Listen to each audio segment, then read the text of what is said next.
Welcome to Salisbury University on the Air, a program highlighting the activities and the people of the campus. I'm your host, Susan Purnell. As we count down the final days of summer, the SU campus and surrounding areas are becoming more and more active. Students are moved in, some returning, and others for their first year at SU as freshmen or transfers. There's another new face on campus this year, too, as SU welcomes its 10th president, Dr. Carolyn Lepre, who began in July. She joins me today to talk about her background, why the position at SU was attractive to her, and what she'd like to accomplish during her tenure. President Lepre, thank you for joining us. My pleasure, my pleasure. So I understand your last position was at Radford University. Yes. Is that right? That is right. In Virginia. Correct. Am I right? Tell us a little bit more about your background. Absolutely, absolutely. Well, as you said, first of all, let me start by saying thank you so much for the invitation to be here. Absolutely. I'm so excited to be Can't here. Can't think of anybody we'd rather be talking to. Well, it's kind of you to say. I am so excited to be at Salisbury University and in the Salisbury community in the Eastern Shore. My path to get here has been an exciting one. As you mentioned, I came here from Radford University, where I had served as the provost and then the interim president last year. Mm-hmm. Before that, I really consider myself a native New Yorker. I've spent the bulk of my career at a university called Marist College in Poughkeepsie, New York, in the Hudson River Valley. And it was a wonderful path. I've really worked my way up through academics and am excited to be looking at things from the presidential level here to be able to work with this incredible group of people on moving this university forward. So what is it about SU that attracted you the most? So many things, so many things. I think in some ways it was love at first sight. Maybe that's a silly way of putting it, but that's, I think, how it felt. Get it. I'm a native. Yes. I love it here. I think the thing that attracted me the most, on beyond the fantastic academics, the reputation, it was the strong sense of community. Mm-hmm. I've seen that not only in the materials, in the people that I've met, but just the spirit of the place. And from the moment I stepped foot on campus, the question I was asked most often was, what can I do to help you? And I thought, how would anyone not want to be a part of a community where the first thing they want to do is see what they can do to make you feel more comfortable and more welcomed? And so I think those are the immediate things that attracted me to this. That's a really Eastern Shore thing. I think people do truly care about their neighbors here. Yes. So, I see that very much. Yeah. Now, how are you planning on spending your first year here? I think the most important thing that I can do right now is listen. Is meet people, be out and about, get out of my office. There's a tendency when you start a new job to think I have to sit at my desk and I have to do a lot of reading and answer a lot of emails. And I think for me, it's almost the exact opposite. I want to be out. I want to be meeting people, learning more about the place, and not trying to make the place adapt to me, but for me to learn about the place so I can see how I can best be of help and advantage to furthering our mission, which is student success. Yes. I know Dr. White did that as well. I think he called it his listening tour. Exactly. And I thought that was just a great idea. Yeah, exactly. And I think you're right. You do have to get out because you don't want to be perceived as the person who just sits behind your desk either. You want to, be perceived as the accessible president, Absolutely. And I'm sure you will be. I can just tell that you really will be. Should people expect any drastic changes? No, certainly not right now. There's so much good at Salisbury University. I wouldn't even know where to begin in starting to talk about it. I'm not sure, to a fault, I've met an individual who doesn't love what they do, who isn't completely committed to the mission of helping our students, and who isn't just driven to go from great to greater. And I think that's the kind of spirit that makes it such an exciting place to be joining, is nobody's resting on their victories or on their laurels. It's, okay, we've succeeded here, now what are we going to do to move this needle even better and make it even stronger and more welcoming to the community and to help our students achieve their dreams. You've kind of answered my next question, which was, what is the most impressive thing that you have found so far in your short time here? Sure. Well, the people, for sure. People. And I think I've tried to touch on that already, is the people are the heart and soul of what makes a university tick. And when you have people who are focused and driven on their jobs, it makes it the most exciting place in the world, in my opinion, to be able to spend a life and certainly a job or a career.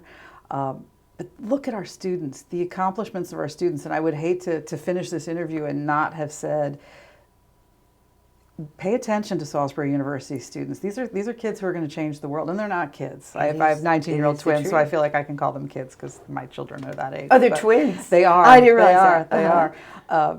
They are smart. They are focused. They have great civic engagement interests. They want to help solve the world's problems. And in the events that I've been able to attend so far, I'm hearing from them their ideas and how they want to not only help themselves, but help their peers and help the entire community. I don't know if you know much about the history of the relationship between SU and the community, but when I moved back here in '95, I got to tell you, it wasn't great. I mean, it really wasn't great. And your two predecessors have done a terrific job in turning that around. What are your thoughts about the relationship between SU and the community and where it should go and where it is? Yeah, I think it's critical. I think it's critical that a university that sits in its namesake city works together with the community, the leaders of the city, to make sure that we're working in a symbiotic kind of relationship. There are a lot of things that a university can do for a community, whether it's workforce development, helping students want to stay, which helps elevate the whole community, or whether it's with arts events, cultural events, just sort of being that welcoming place, that resource for the local community. And I see that. I see the efforts that Dr. Dudley Eschbach and Dr. White have made to push our students outside the walls. It's very easy sometimes for a student to be caught in that bubble, right? The university bubble where they never leave that perimeter of the campus. And I think they have to. They have to get out and experience. Are there any requirements life. for community service or anything like that, or is it just something that they just do? I think by and large it's what they just do. We have a brand new core curriculum that's coming into play in 2024, I believe. And I think there's going to be more of that sort of diversity, inclusion, civic engagement rolled into our new core curriculum. But a lot of them are just driven to do it. I met a student yesterday who's the SGA president for civic engagement, and she has fantastic ideas about how to get students more engaged with the local community. I do see it more and more. Yeah. With internships, for example, Yes. I do think a lot of the programs do require an internship, and that gets the SU students into the community. Yes. And then, again, kind of feeds that relationship. Yes, Yeah. absolutely. Somebody described when I was interviewing for the position that there are colleges that live in towns and there are college towns, and that there's a distinctiveness to being a college town where everybody's working together to try to serve the betterment of all. And I see that in Salisbury. I see it happening now, and certainly there's always room for growth and improvement. I do too. So can we expect to see you at some of the events? Oh, absolutely. There's so much. There's so many. It really is. Usually around this time of year, I'm talking with the music department and the theater department about all of the upcoming events in the fall. You just can't miss certain things. There's so much talent here that I can't wait for you to discover. If anybody ever says there's nothing to do in Salisbury, well, then they just haven't even looked at the college, because there's something every day going on, whether it's a seminar, a speech of some sort, a musical event. There's so much going on. Yeah. And I'm just telling you now, go to everything you can, because will. there's so much to see. There really is. I know you're going to love it. I will. How do you hope to see SU evolve from here? Well, I hope that we continue to grow both in academic excellence, which I think is part of the mission of our institution, is to make sure that we're continuing to celebrate new knowledge development. We have faculty and students who are working very hard on really creating what sort of the next steps are in their own disciplines, moving their disciplines forward so that we can be thought leaders. But I think we're just going to continue. I think we're going to continue to grow DEI efforts. One of the things that's really critical to me is that sense of belonging that one feels. we can want people to succeed and get good grades and do all those things, but if they don't feel comfortable and they don't feel like their voices are being heard and they don't feel included, they can't do their best work. Right. So I'd love to see the university continue, not just start, because we're You doing are. some great things, but continue to do that work of inclusive belonging and making sure that no matter who you are, student, faculty, staff, community member, this is a place where you are both welcomed and appreciated for exactly who you are. So that's one of my key I'm things. grateful that you are continuing to put that as such a high priority, because again, both of your predecessors have done so and have really carved a good path there. And, you know, but you're never really there. Right. You know, you until There's always 100% more. of the people are feeling completely at ease and comfortable with one another. And, you know, our whole society has that same problem. So, you know, to look at it, you know, just from a college standpoint is really important, but we have to all look at it as a community, Definitely. a world. A world. We are thing. part of that Actually, global community, We really right? are, and it's getting smaller Yes. all the time. All the time. So I've been watching all the students come in because where I am, I get to see them unpack if they're staying in Seagull Square. Yes. And it's been a scream. We just stand there and watch them unloading it. I can't believe how much stuff they have. I think I went to college with like a suitcase. I don't remember having all that stuff, but boy, they do. They're unpacking, and I know they're excited, and I'm sure some of them are nervous. It's particularly those who are transfer students or brand new students to SU. Have any advice for them? Absolutely. I'm new too. That's true. Yes, and when I spoke to them at convocation. This is your first semester. It is. My first. This is just my first. I think I'm in my 7th week. Oh, gosh. When I spoke to them at convocation, I said, you know, just know that there are a lot of people who are in the same boat, myself included. I think the biggest piece of advice I would give any new student, transfer, new freshman, is let people help you. Don't be afraid to ask for help when you need it. And just get out there, just like we've just been talking about. Get out there and try and take advantage of all the different opportunities that an institution like Salisbury University has to offer. If all they're doing is staying in their dorm room, which might be the comfortable thing because it's safe, they're not going to get that. They're not going to get the full benefit of what being at a university is like. So the quick piece of advice is get out of your comfort zone, push yourself out there, and I think they'll see what I've seen, which is this is an incredibly welcoming, inviting place that's focused on them. And a nice place to live. A wonderful place You know, to I mean, live. it's beautiful, It is number beautiful. one. Yes. Weather's good, close to the Yes. beach. There's just not much that isn't good to be said about this Yes. area. Yes. Now, you just said you have twins. They're both do. in college, right? They are. Okay, where do they go to school? One is at George Mason, and one is at Savannah College of Art and Design. Oh, so my son went to Savannah. Oh, yeah. wonderful, It's a wonderful. great place to visit. It is. Oh, I'll have It to tell you all is. the places to eat. Okay. My most important thing. Yeah, absolutely. But absolutely. I love Savannah. Oh, that's just great. Yep, yep. So, you know, you've had the experience of dropping your kids off at school, and, you know, a lot of parents are doing that now. Yes. What can you say to them in terms of tips for how to be a parent of children who have just started school? Yeah.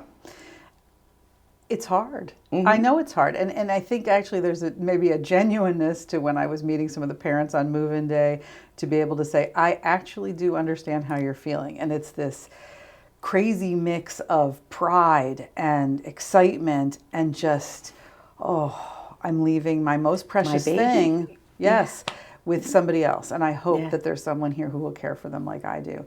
And I get that. And I think that's what I try to get across is this is part of letting them grow up and try to trust in us, because there are people here, and it's not just me, who will care for your students like you care for them and want them to succeed. So I think I'd say to the parents, feel the way you're feeling, but let them go and let them be with us.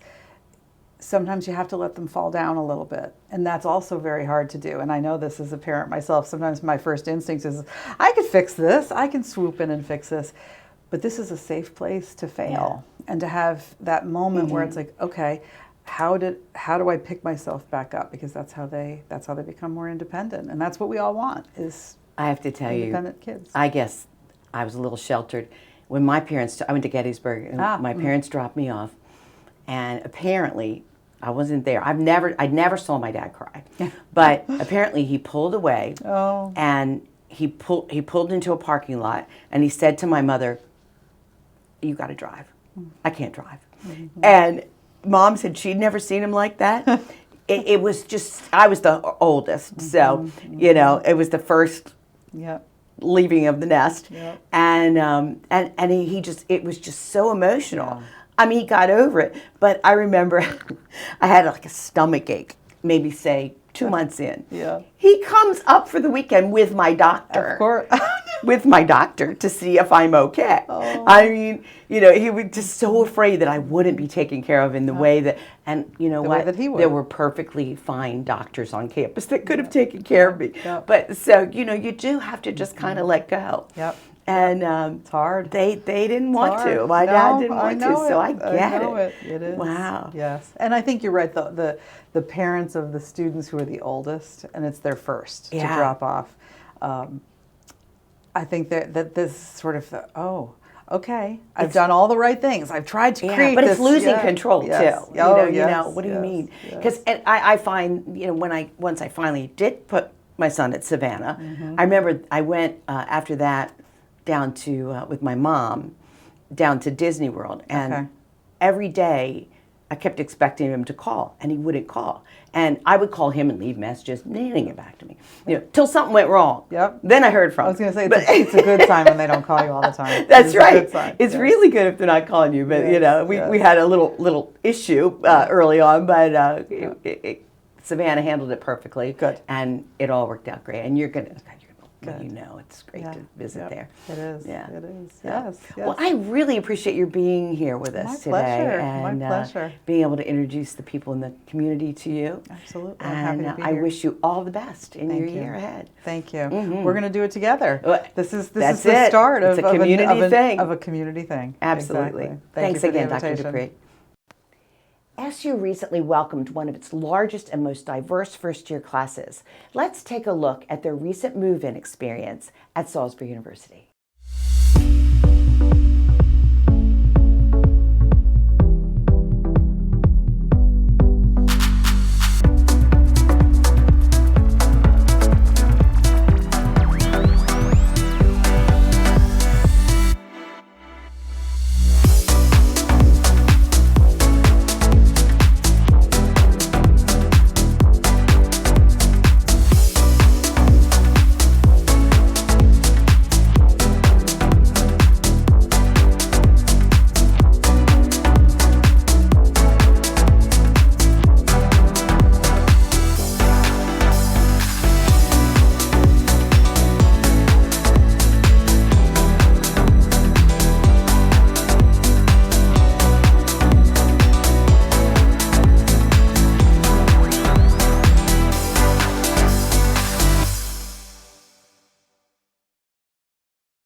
As President Lepre mentioned, there are wonderful activities scheduled on campus as the semester begins.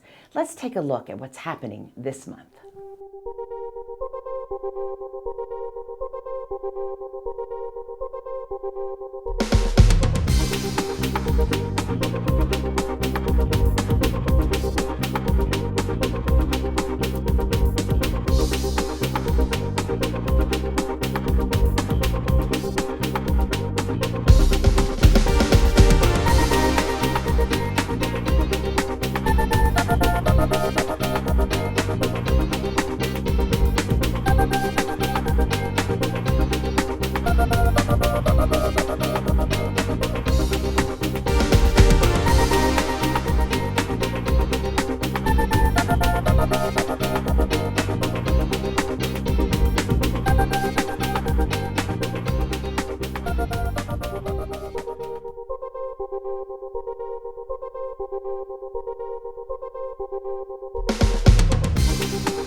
I'd like to thank my guests, President Carolyn Lepre.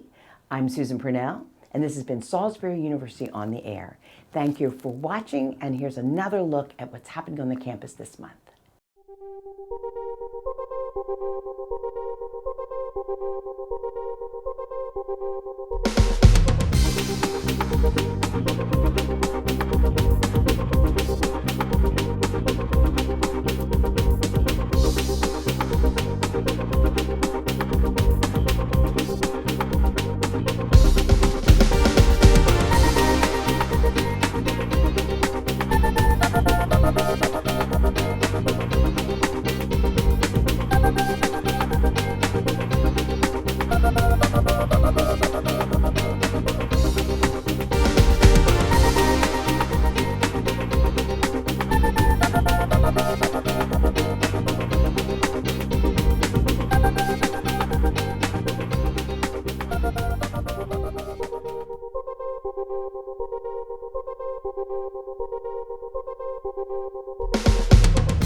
Hi, I'm Dr. Lynn Lepre, President of Salisbury University, and we are so thrilled to welcome back all our students. We wish them well for a successful fall semester.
Hi, I'm Dr. Lynn Lepre, the President of Salisbury University, and you're watching PAC 14, your public access channel.